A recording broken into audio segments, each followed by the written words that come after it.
Hello everybody, this is Havoc with a highly anticipated game for the channel, Mount & Blade 2 Bannerlord. It's been a couple of weeks since I was able to grab a key from the developers, and I've finally gotten around to generating some content for the game. I have a lot of ideas on videos for Bannerlord overall, but this is the beta build, and with the types of videos that I create, the number of beta related content will of course be limited. That being said, I'm open for ideas on what to show off with what I have available, but for now, we are going to get into one of the two current beta gameplay modes. Lastly, as I mentioned, this is a beta build, so everything you are going to see is a work in progress, subject to change and balancing. So here's 5 things you need to know about the Captain mode in Mount & Blade 2 Bannerlord. So what is Captain mode? I'm glad you asked. Captain mode in Bannerlord is a 6v6 PvP game that puts you at the head of a detachment of AI troops. You'll be commanding your own troops and coordinating with other players and their detachments to either control the flags or destroy the enemy team completely, playing until one team wins 3 rounds. The number of troops you command depends on what unit type you choose to play with at the beginning of each round. Infantry and ranged troops will have the most, getting smaller as the troops become more elite, with cavalry troops always seeing smallest sizes overall as they have the best speed and mobility.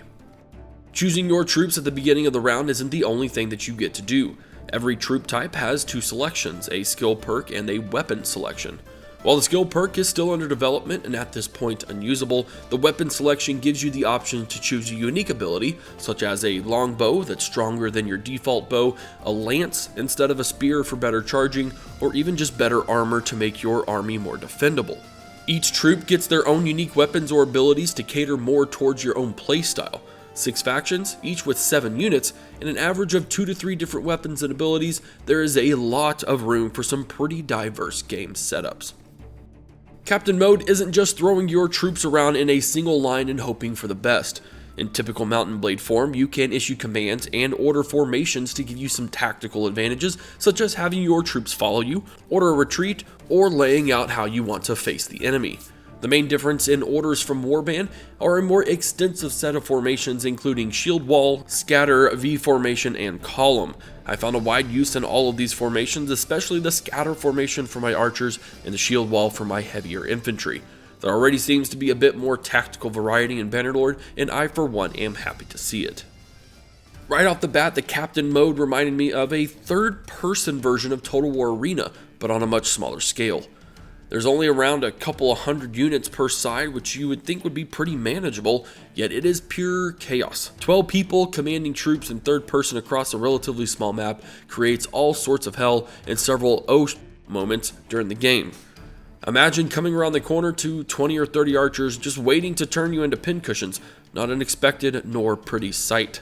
That being said, I do wish that battles were actually bigger. The battles in Captain's mode are more like skirmishes and less like full-scale battles.